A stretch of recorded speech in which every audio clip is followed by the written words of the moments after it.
95%. Let that number sink in for a second. According to research, that's how many university students admit to procrastinating.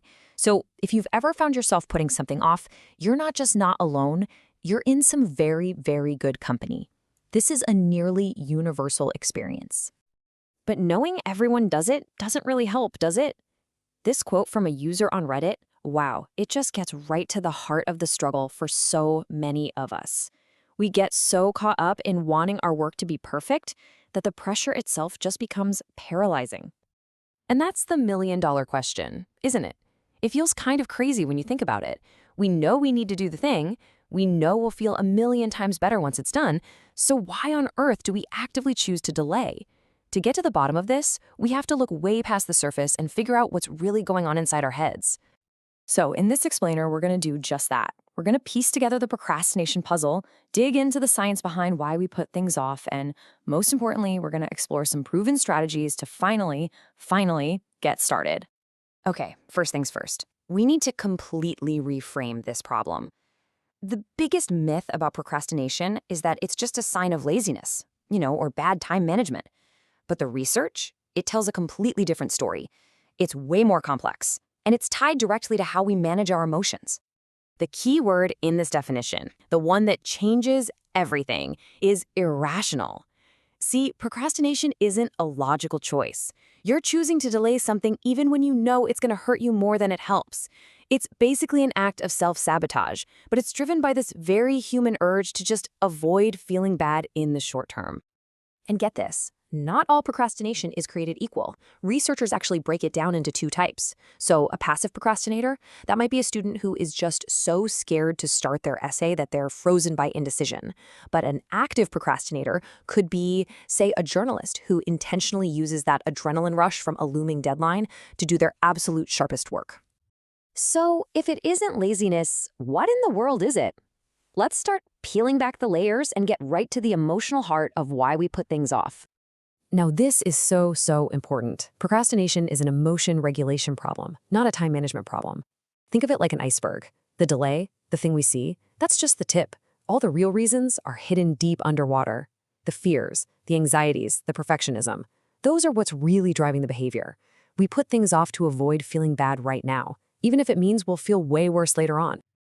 Let's zoom in on what is maybe the biggest driver for a lot of people, the fear of failure. It's such a powerful deterrent. I mean, if you don't start the task, you can't fail at it. Simple as that. In that moment, avoidance feels like a shield, It feels like you're protecting yourself from the shame or the anxiety of not being good enough.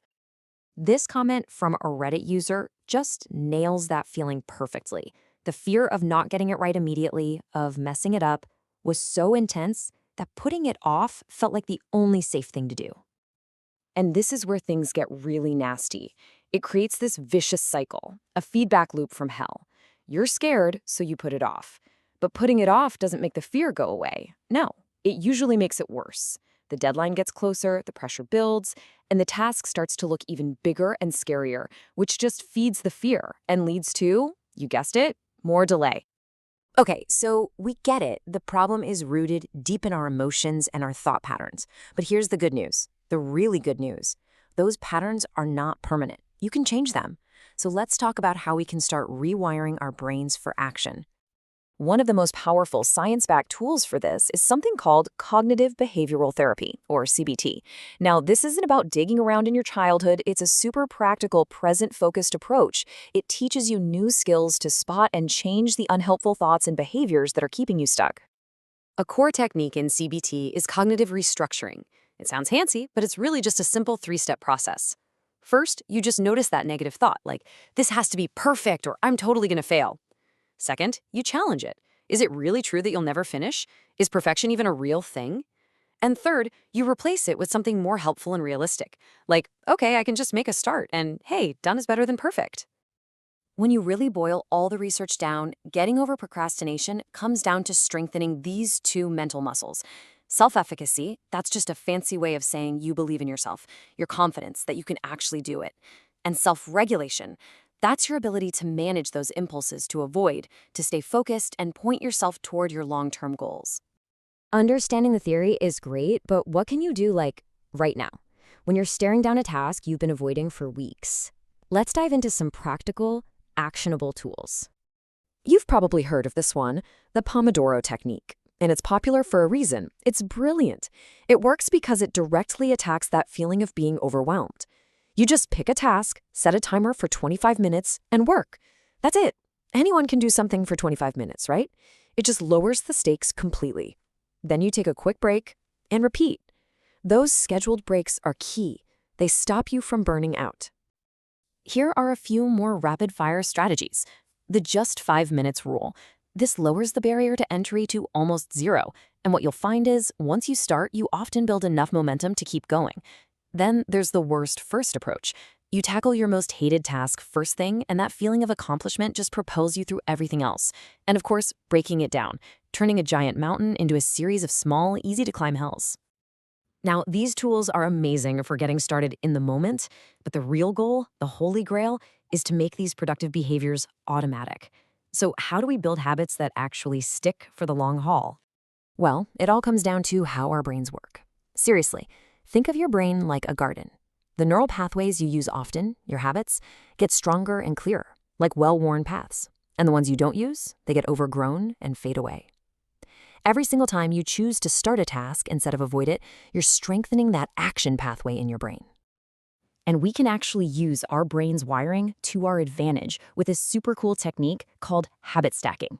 The whole idea is to link a new habit you want to build onto an existing one that's already automatic. Your current habit becomes the trigger for the new one. And here's what that looks like in real life. It's so simple. You're already going to pour your morning coffee, right? So that becomes the trigger to meditate for just 1 minute. You'll already take off your shoes when you get home, so that becomes the trigger to immediately change into workout clothes. You're basically hijacking existing momentum to launch a new behavior, which makes it so much easier to stick with. Before we wrap up, there's one last and maybe the most important piece to this whole puzzle. You have to forgive yourself for procrastinating in the past. Beating yourself up just feeds the negative emotions, the shame, the guilt, the anxiety that cause procrastination in the first place. Research actually shows that self-compassion is one of the most effective ways to break the cycle for good. So I'll leave you with this question. A challenge, really. Think about that one thing on your to-do list, the one you keep pushing to tomorrow. You don't have to finish it. You don't even have to do a good job. What is one tiny, ridiculously small step you can take toward it in the next 5 minutes?